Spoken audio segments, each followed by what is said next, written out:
want you to, your lead shoulder's coming in a little far to my liking. I want you to stretch your back without pulling the shoulder around, okay? Okay. There you go. Better, a lot better. So the stop when you're holding it for a minute is just for the kids to feel the stretch. Yes. But then when you are developing like further after you know they have the stretch, Yeah. you want it to be one continuous movement. Yes, so there's teaching and learning, and then there's actually what you do in a game. Okay. And once you get continuous and game-like, you still feel the stretch. You feel it. But if I don't get them to stop, they never feel it. Right. I got to get them to, oh, wow, there's something there. There's something going on there. I can feel some stored energy there. Mm-hmm. Ooh, and then it goes. The But if they just do this, they don't ever feel stored energy. Right. Yeah, the reason I ask is because I think I've seen some, obviously not you, but some other teachers who say they are teaching what you teach, have the kids preload and sit there, and then they swing from a stopped position.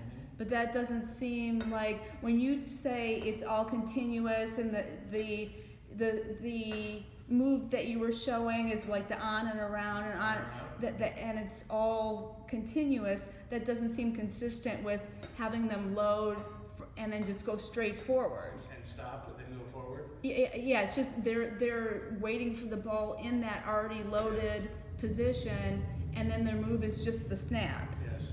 So the difference is the teaching and the learning versus what you'll actually do in a game.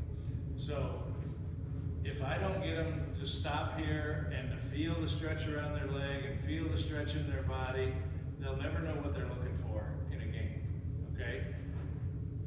They'll just do this, and then they'll do that in a game.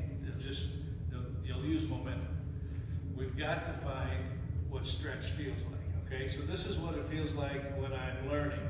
Now this is what's going to happen in a game.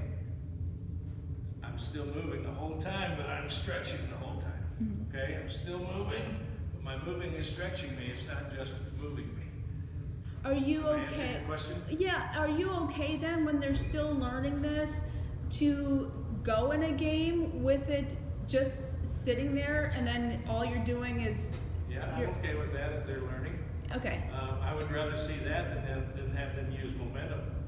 And poorly. And poorly, yeah. Okay. I've got to, what I have to do is I have to get a kid to learn how they can create force without momentum.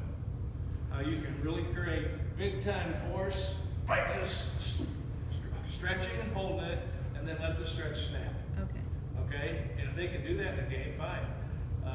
Paul Molitor, I don't know if you know that name, a former big league player, one of the few players that ever just stood there completely still and burst. And he did. That's how he did it. He was a Hall of Famer. 3,000 hits. Okay? One of the few guys that can ever do that. But I think they need to do that to learn in the cage and maybe in a game as they're learning. Okay. But eventually, they're going to feel this feeling, oh, there it is, that's beautiful, and then they're going to pick up and move and still have that feeling. But if they don't ever get that feeling, they don't know what they're looking for. Right. Okay. Okay? A couple more of these. Okay?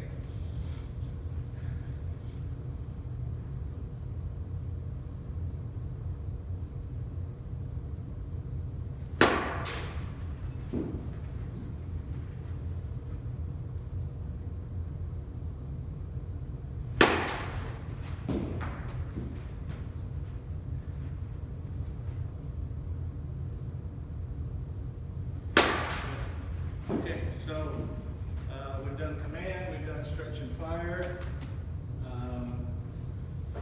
Let's pick the balls up. So I'm stopping the camera.